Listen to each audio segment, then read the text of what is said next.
take a seat or just you have a handout at your table. If we can ask couples if you can share one because we probably don't have enough to go around.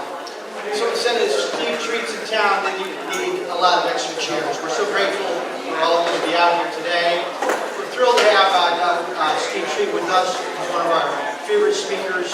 Whenever we can get him to come and join us. Today he'll be speaking about transforming relationships. He is someone who I think is so worth listening to and learning from. I'm reminded of an introduction to a speaker where a man said, our next speaker is someone of great, great significance. What he has to say is so important. Listen to him. He has made a fortune in the coal industry. He's made $100,000. And he has much to tell us. Welcome to our speaker. The speaker got up and he said, I appreciate that wonderful introduction and kind words, but I must offer a few points of clarification. First of all, it wasn't me, it was my brother. Secondly, it wasn't in the coal industry, it was in the oil industry. Thirdly, it wasn't 100,000, it was $1 million. And lastly, he didn't make it, he lost it. But apart from that, I'm thrilled to be with you. But this next speaker is really worth listening to. So with no further introduction, I welcome Steve Treat, the former CEO of the Council of Relations, who does private practice and also consults with the Wharton Business School. He's one of the wisest people I've ever had a chance to meet. And seeing how many people are out here today, I know one of the wisest people you've had a chance to meet as well. Steve.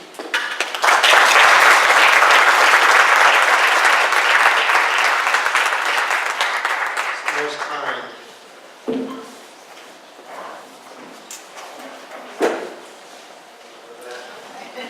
So should we bow our heads in prayer?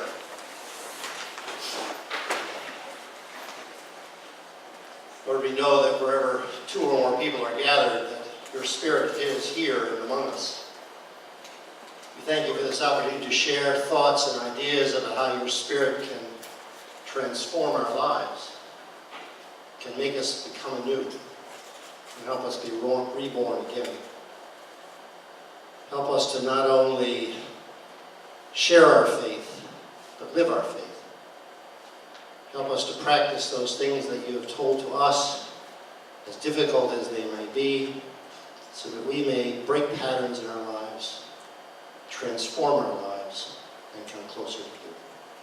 In Jesus' name, amen. Well, good morning. If there's a couple that's going to share the same sheet, pass some sheets back if we can, because I know I'm sorry I did not bring enough. I thought I brought enough, but I didn't bring enough. So if we can pass a few of those back, that would be great. So we have a brief 45 minutes, an hour here, so I'm going to just kind of get right into it and have you think about it. I'd love this to be for a free-for-all, so don't feel like I'm just going to stand up here and just talk the whole time. I'd love to have some questions and some discussions back and forth and have you think about some of these things. So I want to just talk a little bit about spiritual transformation. It's where we are and how to transform our lives. And I want to take it from some kind of large ethereal kind of concept to something you can do today. And that was specifically what I was thinking about when I was talking about coming today. Stuff that I could do today. When I go home today, I could do this differently. Because transformation is often thought of as something that takes over long periods of time. It doesn't have to. And we see this on TV shows and films all the time because they have these transformations happen in a half an hour, following that an hour. But there's still the same type idea of how we actually move something from one place to another. In terms of spiritual transformation, I want you to just start with two just basic ideas. Spirituality is basically a whole concept around wholeness. The biggest enemy to spirituality in human relationships is division. Either you're divided from God, we have no relationship to God, we have no relationship to our faith, we have no relationship with ourselves, we don't like ourselves. We put ourselves down, which if we raise our hands, we all do that some. We all let ourselves have it. Sometimes we're not as forgiving of ourselves as we should be. All the done in life, and divided from each other. Anything that divides us from each other, as a people, as a church, anything that divides us, prevents us from going to dialogue or just talking with each other or just sharing ideas, anything that divides us takes some level of spirit away. And when we become and we change that and we take division and turn it into actual relationship or turn it into wholeness or turn it into something different spiritually, we actually feel different. It changes the course of our lives if we can do it. And it's a struggle for all of us, believe me, it's an ongoing battle, but it's one we want to be in. It's the spiritual battle of our lives. How to get closer to God, how to get closer to ourselves, forgiving of ourselves, and how to love each other. Kind of the core of the Christian gospel. Second notion I would have is a little more complicated, a little bit more psychological, is that the other enemy of transformation, of course, is repetition. We don't actually do transformation. We just keep repeating. So we're not going to do this. If we were to have 8 people in the room, we might do this in depth. But you kind of take your family, and then take this generation, and take the generation above, and the generation above, and the generation above. And has there been transformation? Or has there been repetition? And in lots of families, there's repetition. And in all families, there's some repetition. So don't think I'm talking about you, I'm talking about my family, any family. And often the repetition is not healthy. Alcoholism, for instance, goes down generations. We all know that. Certain types of depression, things go down generations. We know that. They go up in generations. If you see emotional cutoff in one generation, I'm not talking to my father, I'm not talking to my mother or my sister or my brother, you'll always find cutoff of a generation, without exception.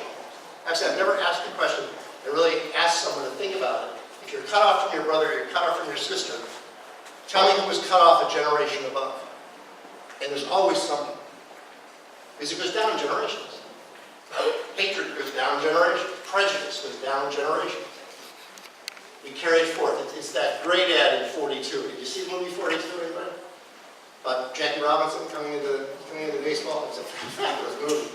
But there's this father yelling at Jackie Robinson. He's coming out for the first time and using the N-word, yelling, and the N-word, the N-word. And the boy looks up in shock. And of course, 5 minutes later, the 8-year-old boy's doing what? Yelling out the N-word. It's not transformation, it's repetition. The way repetition mostly works is through it's a little bit complicated, so just stay with me for a minute. The way repetition mostly works is through the human defenses, relational defenses.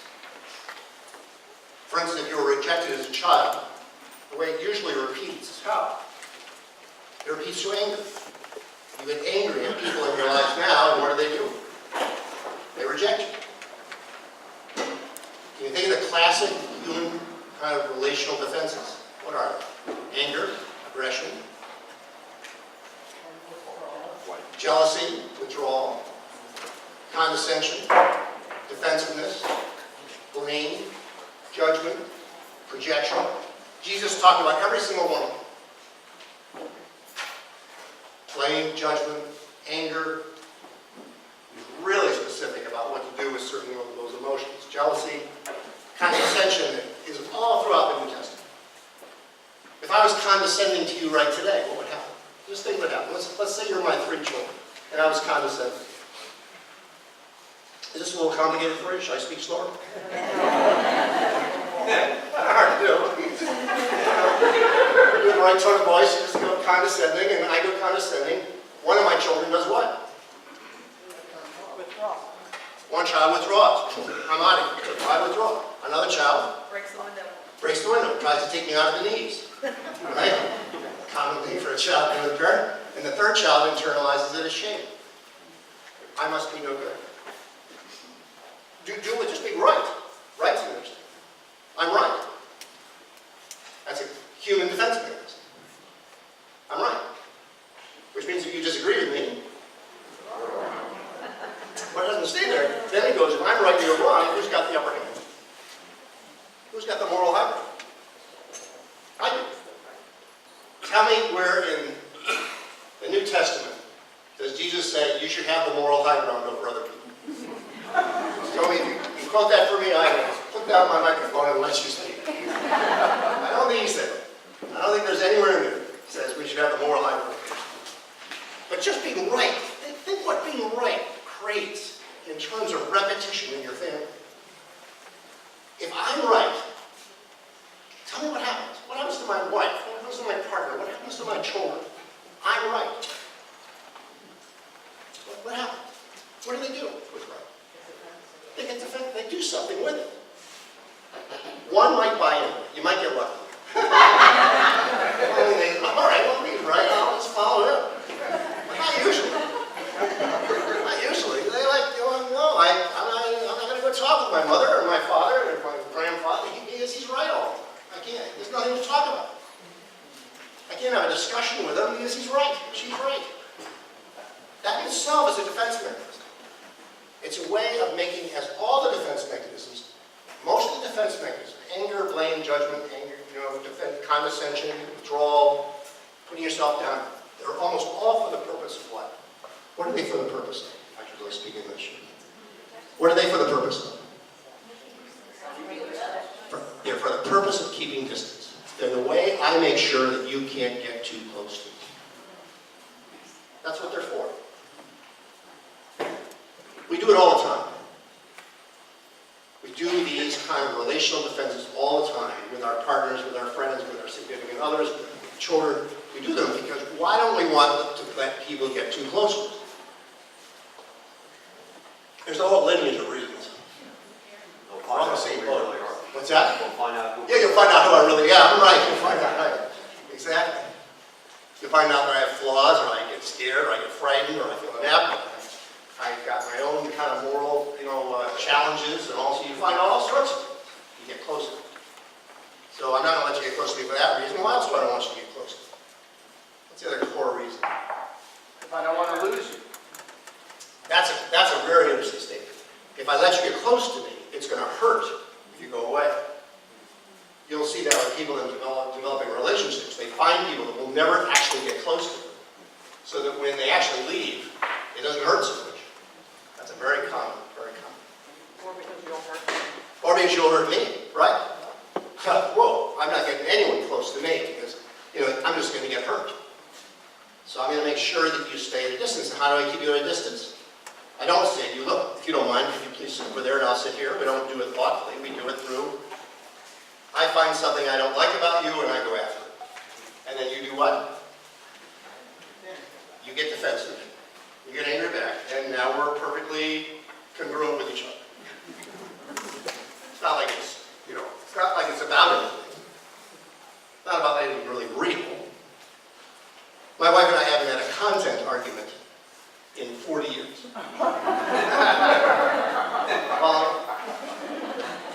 Now, verse 5, we had a bunch of content arguments. Having a kid, where do we live? How do we spend money? How do we use finances? What do we give to the church? What church are we going to go to? All the content arguments of kind of thinking about how do you evolve, take two individual lives and meld them together. We haven't had a content argument in years. We have arguments. They're for the purpose of what? I want to watch Federer for 4 hours today in peace. I'm going to pick a fight around 3 o'clock. It's not complicated. I'm totally just watching without any interruption at all, and nothing to do, and all sorts of things. Human behavior. It's all of us. There's no one's exempt from that. We're all talking about our own lives. It happens to all of us. So I put 4 ideas in front of it. I could have put 4 more, 5 more, lots of them, scripturally. These are ones I like quite a bit. And I thought we'd just kind of talk about each one of them. And the reason I picked them is because you could do them today. You could actually go through the mental framework, the spiritual framework, the emotional journey, and you could do them today. And if you did them today, if you did any one of them today, it changes a relationship. It changes a relationship. So we gave out all my sheets. What are they? All right, so let's do reflection first. You know, I trained a lot of marriage and family therapists over the years, over 30 years of training and all sorts of things. Did a lot of work in training, and I always said to the students, if you can get people to reflect, it's half the job. Just simply half the job. Everybody thinks their life is whose fault? Someone else. Anyone else? Follow me on that? There are problems in this church, whose fault? Parents. It's not mine. It's not mine. It's not my giving or not my participation. It's not mine. It's somebody else. We do. The Eagles lose on Sunday. It's going to be Eric's fault. Eric's fault. Not enough good prayer right before right.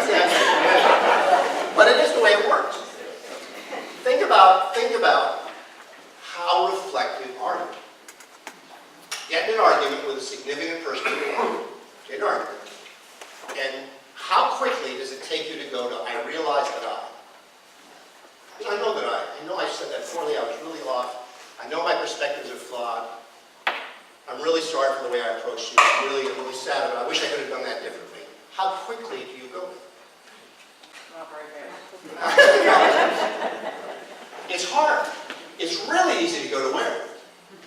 I'm sick and tired of the way you do, and I think this, and this, and my father's always like this, and my dad, and my grandfather's always like this, and my son is this, and my grandchildren are never respectful, and blah, blah, blah, and we go on and on. That stuff is like simple. It rolls off our tongue. Jesus was very specific about this, lest we think we're talking psychology. Let he who is without sin cast the first stone. Where do you look? Don't look at the speck in your brother or your sister's eye or your mother's eye. Look at the log in your own, not even a speck. Look at the log in your own. He was unbelievably specific about where you start. So think of a relationship. Think of a person you're angry with. Think of a person you're distant from.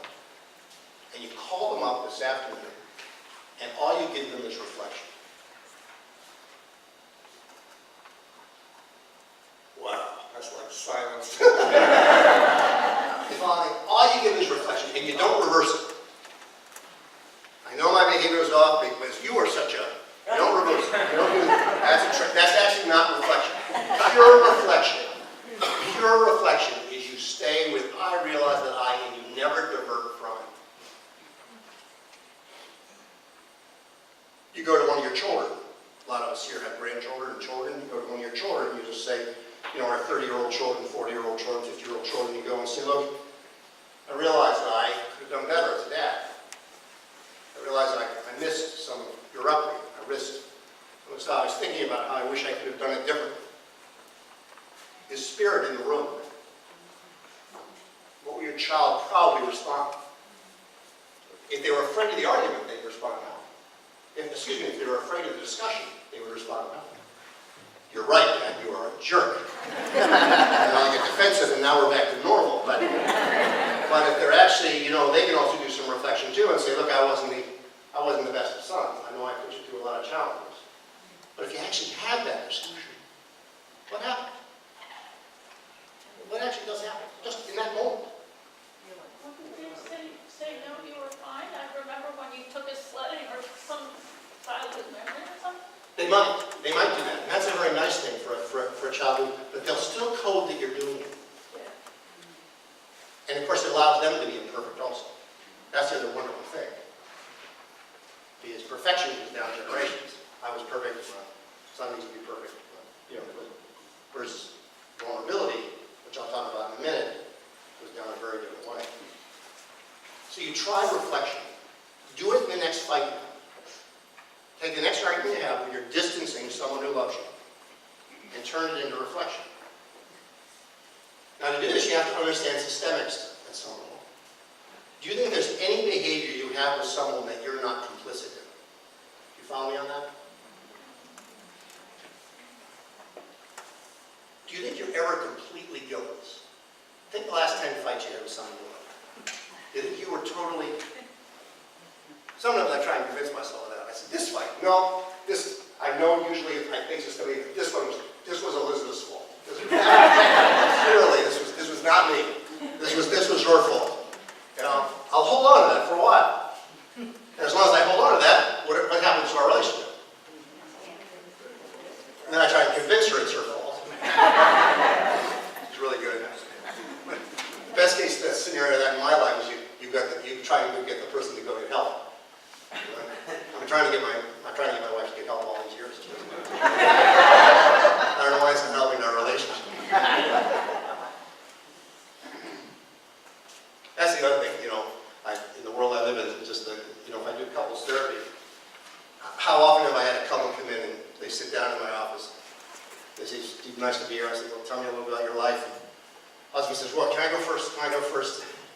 Husband says, "Look, I realize I've been emotionally unavailable to my wife, and I've really not been as emotionally, you know, as caretaking as I should, and I'm trying to learn how to be more sensitive and change my tone of voice." Goes on about 3 minutes, and the wife goes and says, "Can I take a turn?" The wife says, "Really, I realize I've been a little critical, and sometimes I'm a little angry, and sometimes I distance in this way, and I've never had that happen." And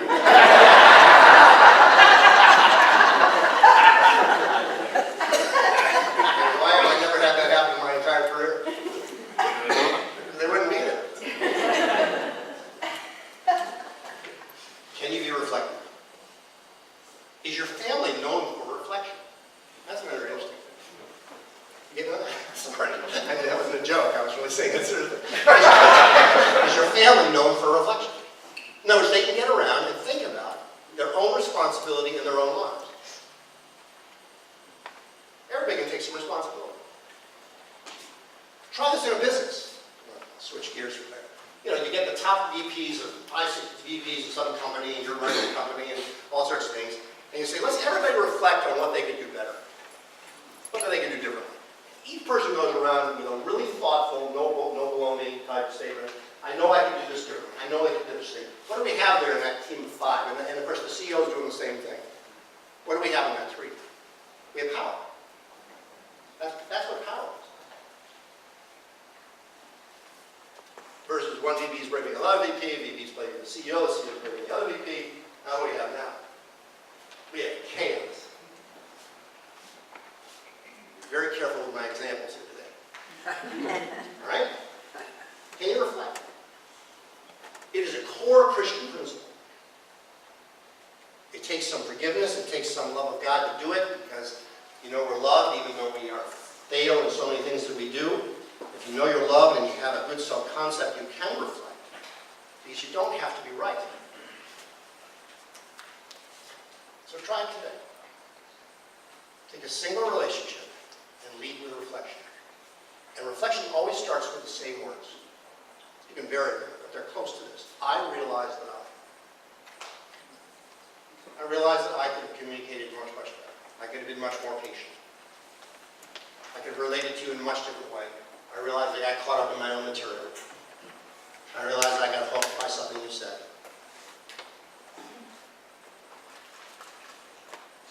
We don't reflect, we do what? We project.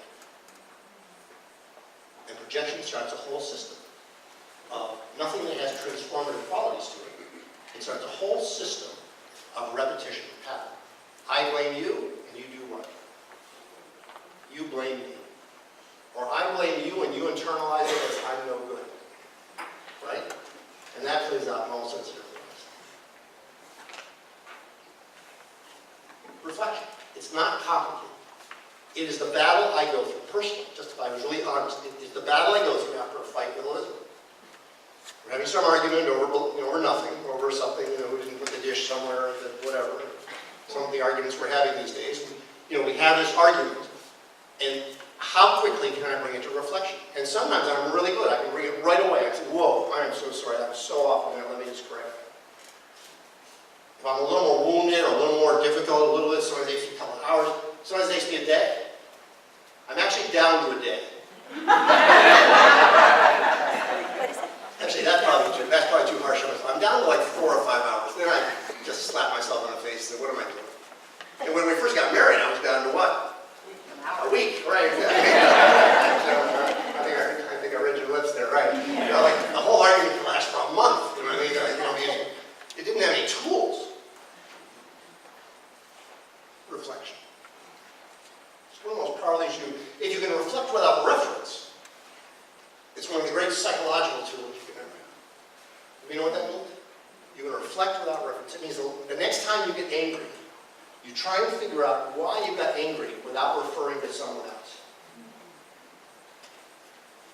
In other words, somebody at the table says something to me, and I get angry with you. And I go home and I say, why did I get angry? She was just asking a question. He was just making a comment. It was a different opinion. Why did I get angry? And I figured it out. Do you know why we get angry? I'm going to say this again in a minute. We get angry because it covers what? Hurt. Yeah, it covers the vulnerability. So anyway, reflection, here we got it. You should try it today. It's very difficult to do. It sounds easy. It's actually very difficult to do. It's much easier to what? Much easier to blame. That stuff is unbelievably easy. Somebody else's fault. But you should try reflection. So here's another thing. Try empathy. I haven't wondered why Jesus came down as a child, a vulnerable little child. Why did he come down as like Superman, Batman, I don't know, superpower? You know, beyond this, he came down as a vulnerable child. It ended up as a vulnerable man, crucified on the cross.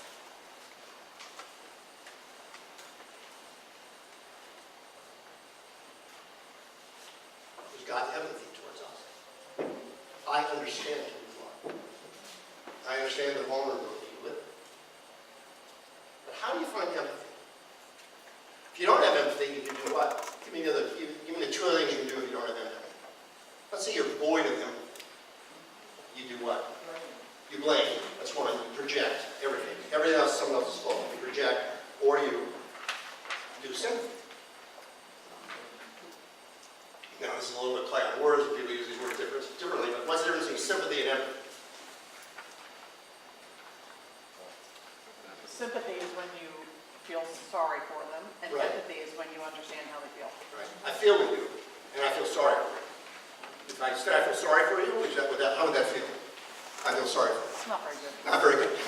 It's a one-up type statement. Empathy is I feel with you. Feel with you. Do you know how you feel with someone else? Take someone you're angry with. This is the transformative part of it. Take someone you're angry with and find empathy. Don't find judgment, don't find cause, don't have a list of things that he, she did to me, and this is the reason I'm going to be forever, and kind of fried.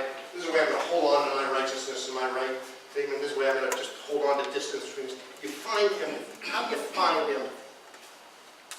There are some core ways. Very things you could do today. How do you find empathy?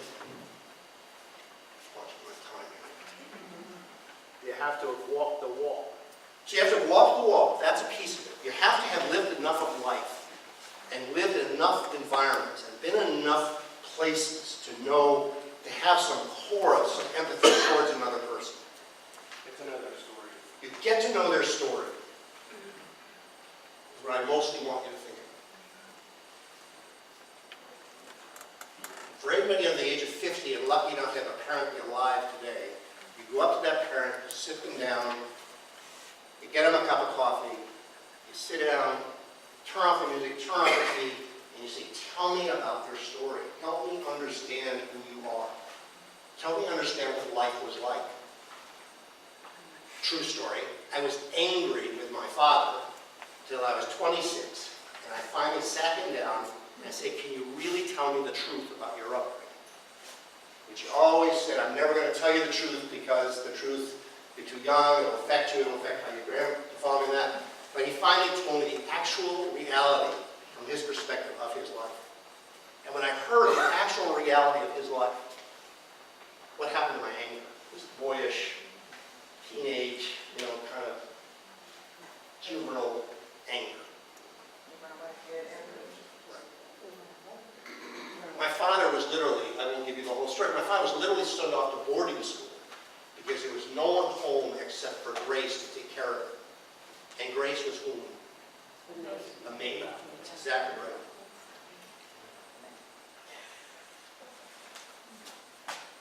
There literally was no structure. No one was home. So we broadened that story, and I started to understand the story. And he said to me, Dad, he said, Steve, that is the reason I just left Mom to read to you. I left Mom to play with, because I had no way, I did not know how to do it.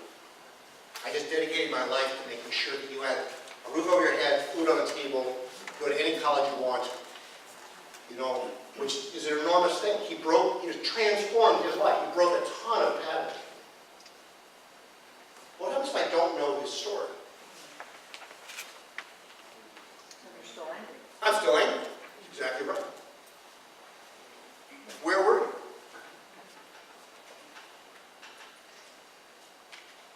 And you do this up a generation or down a generation.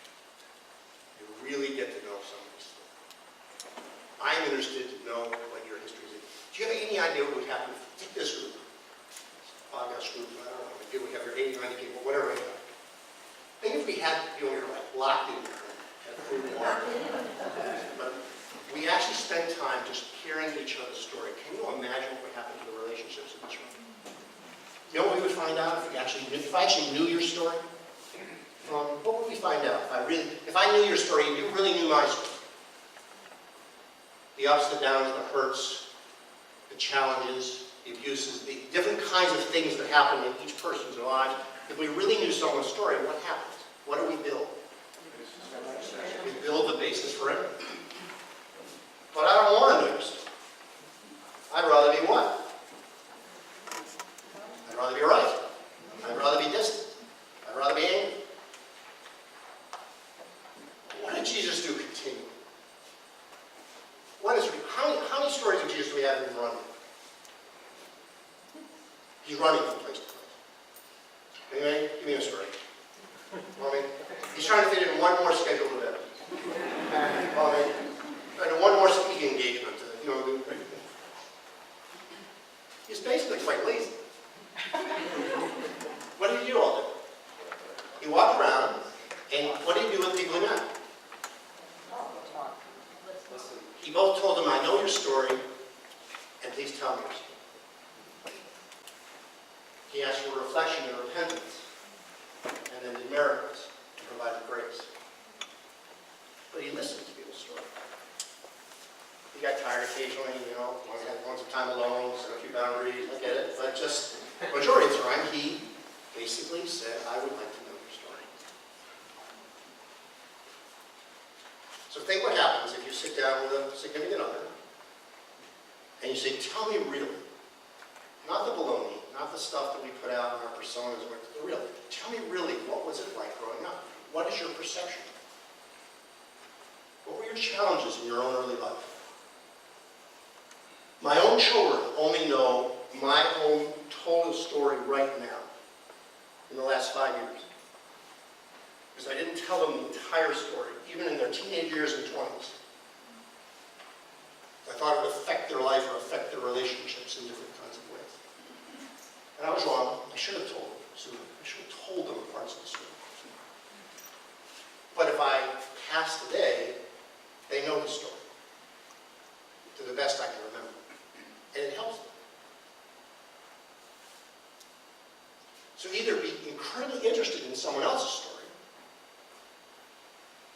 I don't mean to talk about my wife again, but she was unbelievably good at this as a teacher. She was taught at Upper Hill High School, and she taught the top level classes and blah, blah, blah, et cetera, et cetera. But she always taught a 4-level class. Kids were not going to college. They had no interest in high school, no interest in this. And she had some really problematic kids in there. What did she do to calm the problematic kid down?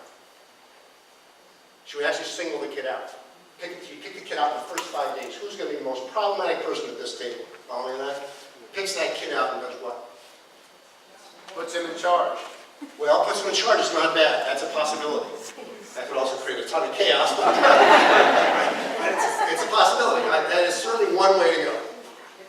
She got to know them. She got to know their story. I remember that, I say that experience when we were eating at the William Penn Inn a couple weeks ago, and this woman came up to us and said, do you remember me? And we stood up, gave her a big hug. She was one of our most problematic kids. But she's got a life. She's going back to school. But But she knew her entire story. She could tell me her entire story. She lost her mother at a very early age. Her father was not really a father. She grew herself up. Did you follow me on this? You want to build empathy, you find out someone's story.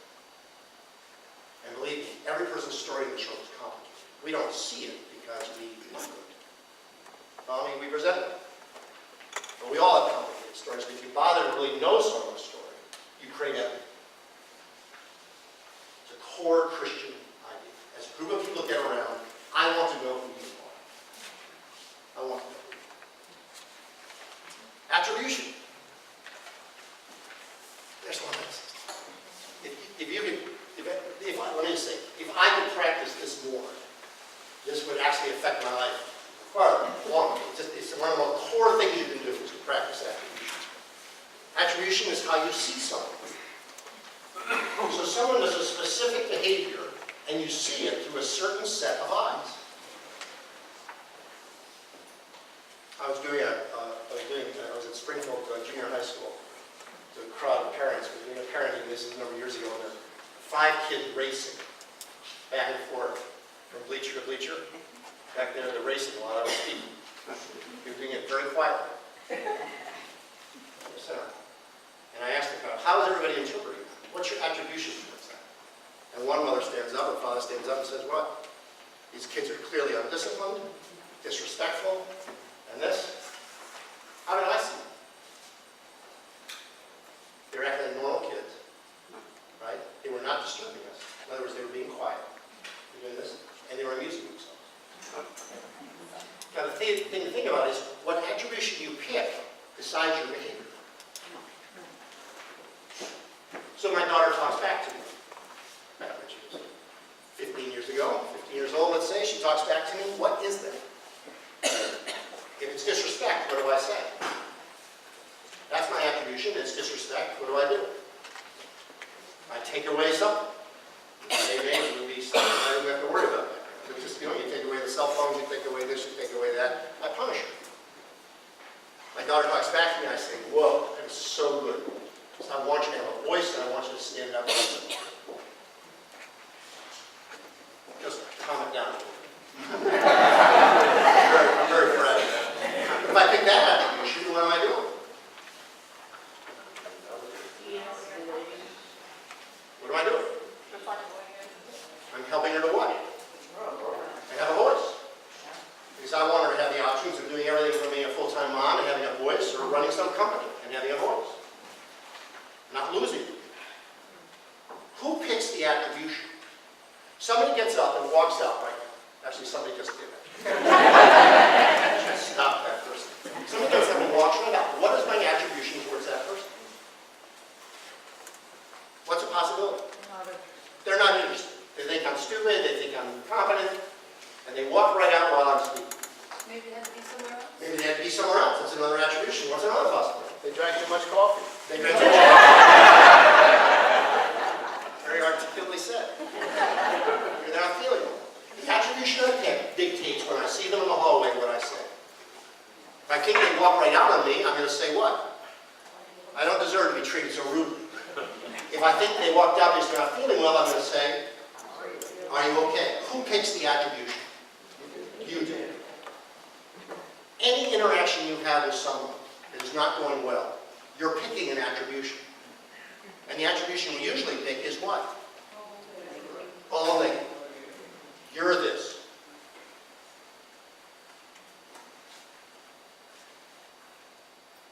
Well, why not pick a different attribution? What was God's basic attribution towards us in our faith? What we are what in God's eyes?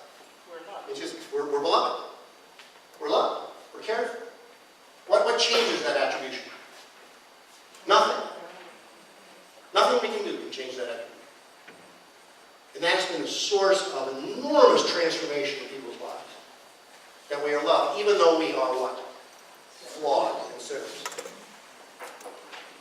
We pick attributions that feed distance.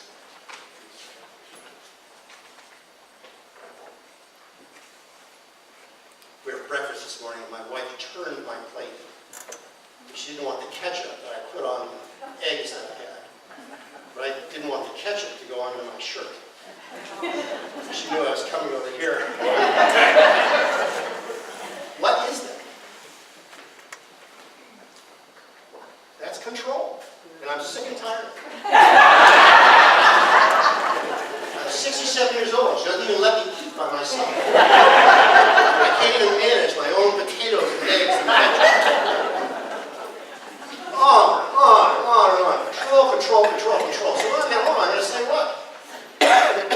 Get off my back. And it was fit, correct? It was a movie. I'm viewing that as control, right? But there's another way I can view that as what? Concern. Or she knows me. Or she cares. And if I view it as she cares, I do what? I thank her. I was telling this example the other day. I drove my mother to Cape Cod. We grew up on Cape Cod. My mother's 95 and quite well, doing quite well. But no shortage of opinion. So she's commentating on my driving. And I held on to 67 years old for the first 7 hours. I was doing pretty good. And then it just started, I was going like 60, 55, 50. And for one moment I landed in 15. All built on changing attribution. Because my original attribution is, my mother's done commentary of my life all my life. What is that? That's one. The positive is, it's what? She has always loved me. She has always wanted the best for me. Which attribution should I pick as an adult? If I pick control, it totally takes the relationship with my mother into a very specific direction for life. If I pick love and concern, it also is transformative. The thing I want to say with attribution is that you have the choice. Every single day. You can take a single behavior that someone's doing with you or to you or with you, kind of mother, daughter, son, daughter, anyone, and you can look at it from 2 or 3 different perspectives.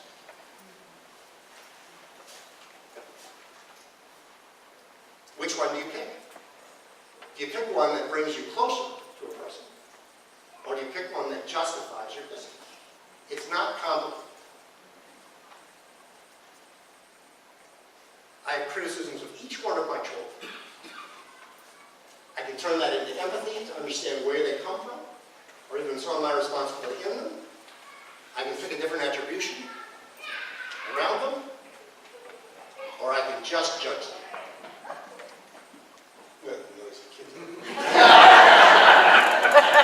Lousy parent. When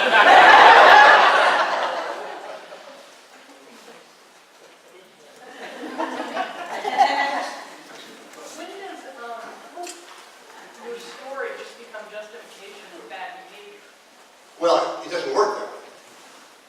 If you change your attributions, you change the cycle. And the behavior that you're usually receiving gets changed almost always. The exception to that is someone's so wounded, they can't break the pattern. So I've been angry with you and you're angry with me, and I decide I should change. I should recognize your anger is just coming from a different place. But if I start to respond to you differently, it's very hard for you to hold on to anger. Very difficult to do. You need 2 to do these things. It doesn't happen in a vacuum. That make sense? Yeah, it absolutely makes sense. I'm not sure it can always work. It can. Oh, there's no question. No question. Sometimes the cultural places where somebody's coming from, some of the historical places they're coming from, the level of abuse, the level of hurt they come from, they can't move it because they have no reflection and they're just going to rot and whatever. But even there you can find a kinder way to do it. You may like those examples with the Pope or the Amish or a number of those examples in history. The Amish's basic response when that guy came in and killed 3 or 4 of their kids, the basic response was forgiveness. And this person is obviously wounded. Now, did they really believe that? I have no idea. But it's an interesting attribution. And I don't know. Do you live your life out of that attribution or do you live your life out of that? But I tell you, I've watched that attribution with people that are really in trouble. It's hard for them to stay in that place.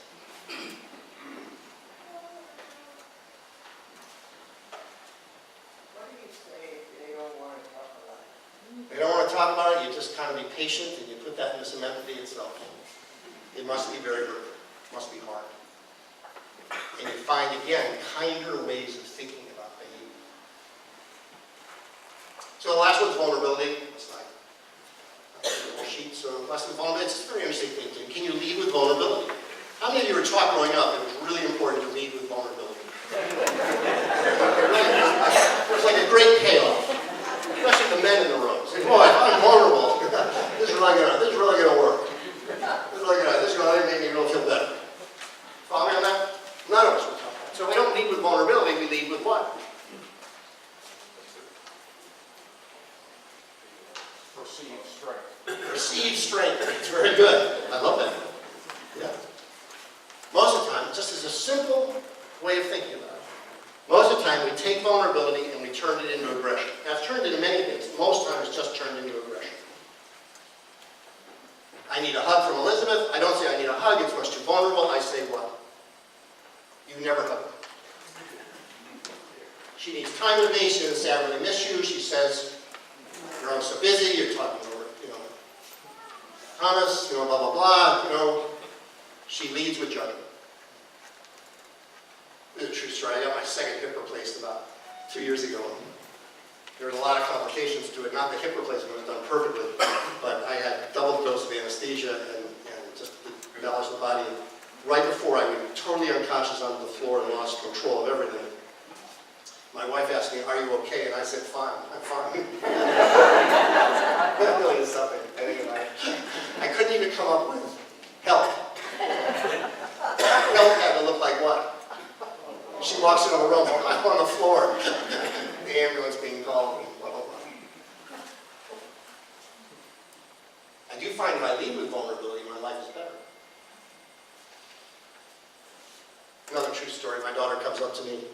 She's coming into the field that I'm in, and she's coming into the field and she says, "Why do you never get anxious when you public speak?" And I consider that a failure of parenting. So what did I tell her? Of course I think. Of course I think. Of course I worry about it. Will I offend someone? Of course I do. Why is it important she knows that I'm vulnerable? Because when she's vulnerable, she knows it's okay. So we're 67, some people in here are 77, 87, I have a bunch of people in there, a couple of people in their 90s. Do we share the vulnerabilities we're feeling with our children? It's hard. It's not simple. I'm only got a tiny taste of it at 67. Just a tiny taste. My mother would say, you don't know anything. Follow me? But I can taste it. I can feel it. But do my kids know that I feel more vulnerable? It was a discussion I had with my daughter. We went hiking. We go hiking up the White Mountains. I hiked a lot, all sorts of places. And I said, there is a new set of rules now when we're going together. And the new set of rules is you cannot leave me. You cannot leave me. And she said, why? And I said, I do not trust my abilities in the way I used to trust them. I totally trust your abilities. 30 years old, walks 40 miles, 40 blocks to the grocery store up in Manhattan, et cetera, et cetera. I totally trust your abilities, but I do not trust mine. When I share that with her, does that bring her closer, bring us closer or farther apart? Does she say, well, not that weak and impotent and this and tell them and this stuff, or does it actually bring the relationship closer? It brings us closer. Have you shared vulnerability with the people that are closest to you? Do they know that you get vulnerable? Can your kids share their vulnerability with you? If we share our vulnerability and don't turn it into aggression, we transform our lives again. And I get, selectively, we have to do that carefully. You don't want to be vulnerable in certain situations where people you can't trust them at all. And I get you have to cover that, you have to protect yourself. But not with our closest family.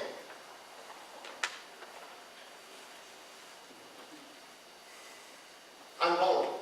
I'm more vulnerable in public speaking than I've ever been before. Because I'll tell you that this author that I have, I want you to, I think everybody should read this author. It's a great author. And what happens? I can't remember them. I know it's in there. That is happening more often to me than ever happened before. Or I'm on a line of thinking, going down this road, and I cannot remember where the heck I was going. That happened once today so far. I was going down a whole path, I had no clue where I was going. And then I quickly got it back to the picture notes. Thank you very much. I needed someone close to me to figure it out. But if I share that with you, does it decrease my power or increase my power? Does it increase my relational ability with you or lower it? It increases it. Unless you're scared of your own vulnerability.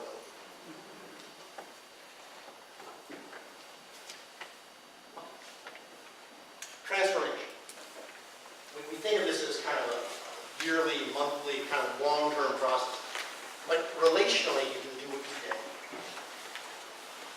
You can do it immediately. You give up the relational defenses. You turn into reflection. You share vulnerability. You change the way you think about a certain behavior. Attribution. You change the way you look at it. You take any behavior you have, you change the attribution and say, I could see that differently. And you find out someone's story. One of the greatest days of my life, about a year ago, I was volunteering for Habitat for Humanity. And they, have you ever, anybody done that? They tell you, are you a skilled laborer? The answer's no. Long story. But I'm willing to do some hard work. So I spent 6 hours, 6 whole hours, moving pavers, like bricks, move pavers from where they dumped them to where the pavers could be put in place, with the Muslim woman in complete habit, I'm sorry I lost the name. Thank you. And with an African American 7-year-old. And the Muslim woman was going to have a house. So she has to put in, I don't know, it's an enormous number of hours, 300 or 400 hours apart of her own hard work. The three of us spent the entire day moving pavers. And of course, what are we talking about? Vulnerability. What's it like being an African American in Philadelphia? What's it like being a Muslim woman? And I talked a little bit about just being white and some of the realities of that in our lives. What was that day like? Cool. It was really neat. It was great. It's part of my retirement deal. So I just end with, you have these choices. One of the other God-given gifts that we have is we have choice. We do not have to go down the same path. We do not have to be repetition. We can transform our lives through our faith. And it's a struggle. We're all in the battle to do it. But the more we can become kind of more talented at it, the better our lives actually become. Thank you very much.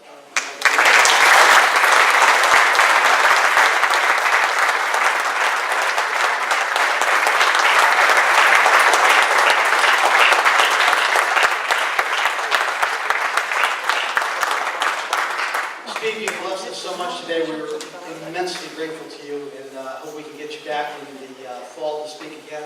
We learned so much, and it'll strengthen each of our homes, our marriages, our friendships, our relationships. You'll see on the table there is a wonderful sign-up and information about March 21st, Lenten Supper. We're going to have one big supper. We hope to have the room as full as it is right now for that supper. And we'll be reading a book together called Are We There Yet? It looks at life as pilgrimage, and life is indeed a journey.